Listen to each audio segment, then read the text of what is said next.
തെളിവെടുപ്പ് നടക്കുന്ന സമയത്തൊക്കെ അതായത് അത് പോലീസിന്റെ തന്ത്രമാണ്, കൂടുതൽ ഫ്രണ്ട്ലി ആയിക്കൊണ്ട് കാര്യങ്ങൾ പുറത്തെടുക്കുക എന്നുള്ളൊരു തന്ത്രമാണ്. ഇൻവെസ്റ്റിഗേഷൻ്റെ ഭാഗമായിട്ട് പല കാര്യങ്ങളും ഉണ്ടാവുമല്ലോ, അതിൻ്റെ ഒരു ഭാഗമാണ്. അല്ലാണ്ട് പ്രദീപ് ചിരിക്കാൻ പാടില്ല എന്ന് നമുക്ക് പറയാൻ പറ്റില്ല. അത് സ്വാഭാവികമുള്ള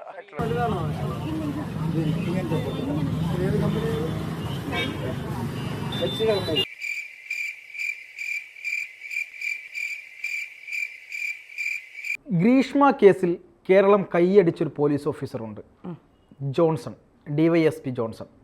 അദ്ദേഹത്തെക്കുറിച്ച് ആരാണ് ജോൺസൺ, അല്ലെങ്കിൽ എന്താണ് അദ്ദേഹത്തിൻ്റെ പ്രാധാന്യം എന്നുള്ളതൊക്കെ ഇന്നലെ ഗ്രീഷ്മ കേസുമായി ബന്ധപ്പെട്ട് അദ്ദേഹം കോടതിയുടെ മുമ്പിൽ നിന്ന് മാധ്യമങ്ങൾക്ക് ചില ബൈറ്റുകൾ കൊടുത്തപ്പോൾ തന്നെ നമ്മളൊക്കെ ചിന്തിച്ചു തുടങ്ങിയതാണ്. നമ്മളെന്നല്ല, ധന്യയെ സംബന്ധിച്ചും നമ്മളെ സംബന്ധിച്ചൊക്കെ അദ്ദേഹത്തെ അറിയാം. പക്ഷേ കേരളത്തിന് അദ്ദേഹം അത്ര ഡയറക്റ്റ് പരിചിതനാവണമെന്നില്ല. മുൻപ് ചില കേസുകളിലൊക്കെ അദ്ദേഹത്തിൻ്റെ പേരുകൾ നമ്മൾ കേട്ടിട്ടുണ്ട്.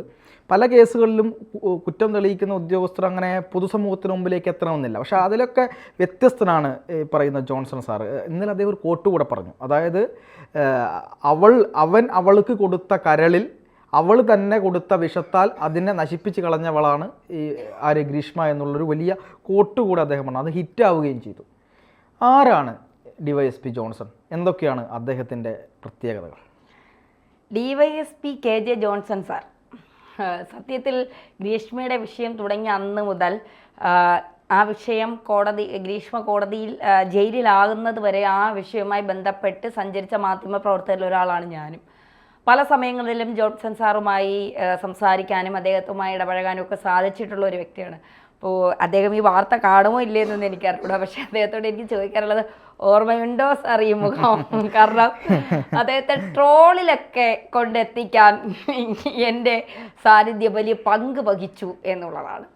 അത് തമാശയ്ക്ക് പറയുന്നതാണെങ്കിലും അദ്ദേഹത്തിൻ്റെ ആ ഒരു ആത്മാർത്ഥത, ഒരച്ഛനും അമ്മയും വിഷമിക്കുന്നത് കണ്ടു എന്നതിനപ്പുറം അദ്ദേഹം ഒരു 21 വയസ്സുള്ള ഒരു ചെറുപ്പക്കാരൻ എത്രത്തോളം വേദനിച്ചാണ് അവൻ്റെ ജീവൻ പോയത് എന്ന് മനസ്സിലാക്കിക്കൊണ്ടുള്ള അദ്ദേഹത്തിൻ്റെ ഒരു അന്വേഷണ മികവ് അല്ലെങ്കിൽ അന്വേഷണ രീതി, അത് തന്നെയാണ് ഒരുപക്ഷെ ഈ കേസിൽ ഗ്രീഷ്മയുടെ കാലനായി അദ്ദേഹം മാറാനുള്ള കാരണം എന്ന് പറയുന്നത്.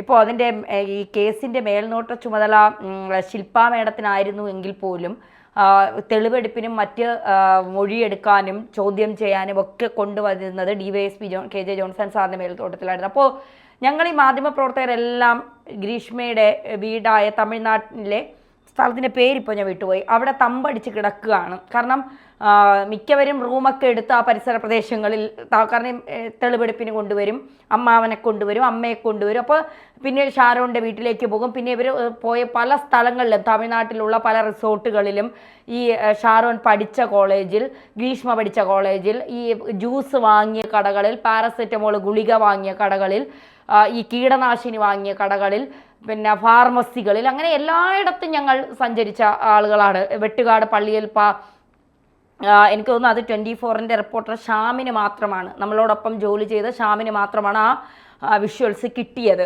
പിന്നെ ഇവിടെ വെട്ടുകാട് പള്ളിയിൽ തെളിവെടുപ്പിനായി കൊണ്ടുവരുന്ന വിഷ്വൽസ് കിട്ടിയത് ഷാമിന് മാത്രമാണ്. അന്ന് ഷാം 24-ലായിരുന്നു എന്നാണ് എൻ്റെ ഓർമ്മ. അപ്പം ബാക്കി എല്ലാ സ്ഥലങ്ങളിലും ഞങ്ങൾ ഒപ്പമുണ്ടായിരുന്നു. ഞങ്ങളോടൊപ്പം അന്വേഷണ ഉദ്യോഗസ്ഥരോടൊപ്പം ഞങ്ങളുണ്ടായിരുന്നു, ഒപ്പം ജോൺസൺ സാറും. എനിക്ക് തോന്നുന്നു മറ്റ് പോലീസുകാർ പിന്നെ എന്താ പറയുക, മാധ്യമങ്ങളോട് കാണിക്കാത്ത ഒരു രീതി, ഒരു സമീപനം KJ ജോൺസൺ സാറിൻ്റെ ഭാഗത്തു നിന്നുണ്ടായി എന്നുള്ളത്. കാരണം അദ്ദേഹത്തെ കാണുമ്പോൾ തന്നെ നമുക്കൊരു സന്തോഷമാണ്. കാരണം സാർ ഇന്ന് എങ്ങോട്ടാ എന്ന് ചോദിക്കുമ്പോൾ ഇന്ന് നമ്മളിവിടെ ഇങ്ങോട്ടാണ് എന്ന് പറയാനും മാധ്യമ പ്രവർത്തകരെ മാറ്റി നിർത്താതെ അവരവരുടെ ജോലി ചെയ്യട്ടെ, നമ്മൾ നമ്മളെ ജോലി ചെയ്യുന്നു, അവരവരുടെ ജോലി ചെയ്യുന്നു. പിന്നെ ഇത് പിന്നെ സെലിബ്രേറ്റ് ഒന്നും അല്ലല്ലോ മുഖം മറയ്ക്കാനും ഇങ്ങനെയൊന്നും. അതുകൊണ്ട് അവരെടുക്കട്ടെ എന്നുള്ളൊരു സമീപനമായിരുന്നു അദ്ദേഹത്തിൻ്റെ ഭാഗത്തു നിന്നുണ്ടായിരുന്നത്. ഒരിക്കലും ഒരു മാധ്യമങ്ങളോടും അദ്ദേഹം മുഖം കറുത്ത് സംസാരിക്കുന്നതോ എനിക്ക് തോന്നുന്നു. ഞാനൊരു ഈ വെട്ടുകാട് പള്ളിയിൽ ഈ ഗ്രീഷ്മയെ തെളിവെടുപ്പിനായി കൊണ്ടുവന്ന സമയത്ത് അദ്ദേഹം കളിച്ച് ചിരിച്ചുകൊണ്ടാണ് ഞാൻ അവിടെയാണ് സാർ ഇരുന്നത് എന്നൊക്കെ പറഞ്ഞ് കളിച്ച് ചിരിച്ച് ഒരു ട്രിപ്പ് മൂഡായിരുന്നു ഗ്രീഷ്മയ്ക്കെന്നുള്ളത് പിന്നീട് വലിയ വിമർശനങ്ങളൊക്കെ ഉണ്ടായിരുന്നു. ടൂർ പോകുന്ന മൂഡിലായിരുന്നു. അപ്പോൾ പിറ്റേ ദിവസം അദ്ദേഹത്തെ നെയ്യാറ്റിൻകര കോടതിയിൽ വെച്ച് കണ്ടപ്പോൾ ഞാൻ മറ്റൊരു ചാനലിലായിരുന്നു എന്ന്. അപ്പോൾ ഞാൻ അദ്ദേഹത്തോട് ചോദിച്ചു, ഇങ്ങനെ പല വിമർശനങ്ങളും വരുന്നുണ്ട്, ഒരു ട്രിപ്പ് മോഡിലാണല്ലോ കൊണ്ടുവരുന്നത്, അപ്പോൾ ഇത് നിങ്ങളുടെ ഒരു തന്ത്രമാണോ ഈ കളിച്ചും ചിരിച്ചും ആളുകളിൽ നിന്ന് അല്ലെങ്കിൽ പ്രതികളിൽ നിന്ന് കാര്യങ്ങൾ തേടുക എന്നുള്ളത്? അപ്പോൾ അതൊന്നും ഞങ്ങൾക്ക് പറയാൻ പറ്റില്ല എന്ന് പറഞ്ഞ് അദ്ദേഹം ഒരു സൗമ്യനായി അദ്ദേഹം ഒഴിഞ്ഞു മാറുന്ന രീതിയും, പിന്നീട് പ്രതിക്ക് ചിരിക്കാൻ പാടില്ല എന്നൊന്നും അവരോട് എഴുതി വെച്ചിട്ടില്ല, പ്രതിക്ക് ചിരിക്കാം, കരയാം, എന്തും ചെയ്യാം, അതൊന്നും ഇപ്പോൾ നമുക്കൊന്നും ചെയ്യാൻ പറ്റിയിട്ടല്ലോ എന്ന് പറഞ്ഞ് ഒരു തമാശ രൂപേണ ഇതാക്കിയതും പിന്നീട് പല സന്ദർഭങ്ങളിലും അദ്ദേഹവുമായി സംസാരിക്കാനും എനിക്ക് തോന്നുന്നു ഞാൻ കണ്ടതിൽ ഒരു കുറേ ഉദ്യോഗസ്ഥരെടുത്താൽ അതിൽ ഒരു ഒന്നാമതായി നിൽക്കുന്ന ഒരു ഉദ്യോഗസ്ഥൻ KJ ജോൺസൺ സാറെന്ന് തന്നെ പറയേണ്ടി വരും. അത്രയും മുന്നിലാണ് അദ്ദേഹം എന്നുള്ളത് നമുക്ക് പറയാതിരിക്കാൻ കഴിയില്ല. ഇപ്പോൾ ജിന്നുമ്മയുടെ കേസൊക്കെ അന്വേഷിച്ചത് അദ്ദേഹമാണ് എന്നുള്ളത്. ഇപ്പോൾ അദ്ദേഹം കാസർഗോഡാണ്. അദ്ദേഹം ഈ ഗ്രീഷ്മയുടെ കേസ് അന്വേഷിച്ച പോലീസ് മേധാവി D ശില്പ കാസർഗോഡ് ചുമതലയേറ്റതിന് ശേഷം അദ്ദേഹവും കാസർഗോഡ് എത്തി എന്നുള്ളതാണ് നമുക്ക് മനസ്സിലാക്കാൻ സാധിക്കുന്നത്. ഷാരോൺ കേസിൻ്റെ വിചാരണ പൂർത്തിയായതിനു ശേഷമാണ് അദ്ദേഹം കാസർഗോഡ്. ഒരുപക്ഷെ ഈ വിചാരണ വേളകളിൽ ഒരു തരത്തിലുമുള്ള ബുദ്ധിമുട്ടോ അത്തരത്തിലുള്ള ഒരു കാര്യങ്ങളോ പിന്നെ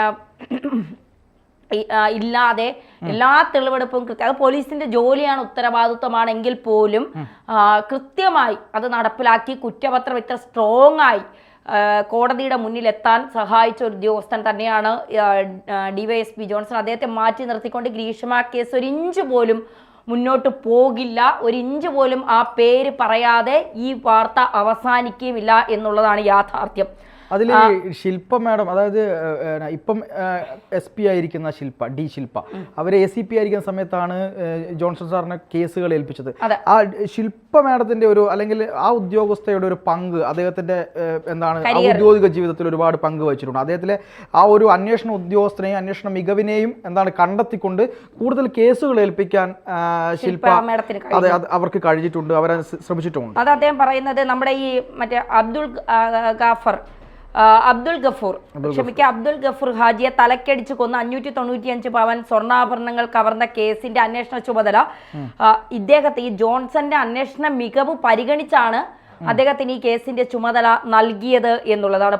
പിന്നെ എന്തായാലും ഏറെ ഒരിക്കലും തെളിയിക്കപ്പെടില്ല എന്ന് കരുതിയ അബ്ദുൾ ഗഫൂർ ഹാജിയുടെ കൊലക്കേസിന്റെ അന്വേഷണം ഏറ്റെടുത്ത് ദിവസങ്ങൾക്കുള്ളിലാണ് അദ്ദേഹം 4 പിന്നെ പ്രതികളെ, ഒന്നാം പ്രതിയായ മന്ത്രവാദിനി അടക്കം 4 പേരെ മാനന്തവാടി സ്വദേശിയായ ഇദ്ദേഹം അറസ്റ്റ് ചെയ്തത്. ജിന്നുമ്മ അടക്കമുള്ള തിരുവനന്തപുരം DCRB DYSP ആയിരിക്കെയാണ് ഷാരോൺ വധക്കേസ്. അവിടെ SP ആയിരുന്ന D ശില്പ ഇദ്ദേഹത്തെ ഏൽപ്പിച്ചത്. കേസിൽ ഗ്രീഷ്മ അടക്കം 3 പേരെ അറസ്റ്റ് ചെയ്യുകയും വ്യക്തമായ തെളിവുകൾ കോടതിയിൽ ഹാജരാക്കുകയും ചെയ്തതോടെയാണ് പിടി മുറുകിയത്. കോട്ടയം പാമ്പാടി സ്റ്റേഷനിൽ SI ആയി ജോലിയിൽ പ്രവേശിച്ച Johnson Thiruvananthapuram control room, Mavelikkara crime branch Palakkad, Poovar, Thiruvananthapuram എന്നിവിടങ്ങളിൽ ജോലി ചെയ്തു. ഏതാനും മാസം മുൻപാണ് കാസർഗോഡ് DCRB DYSP ആയി ചുമതലയേറ്റത്.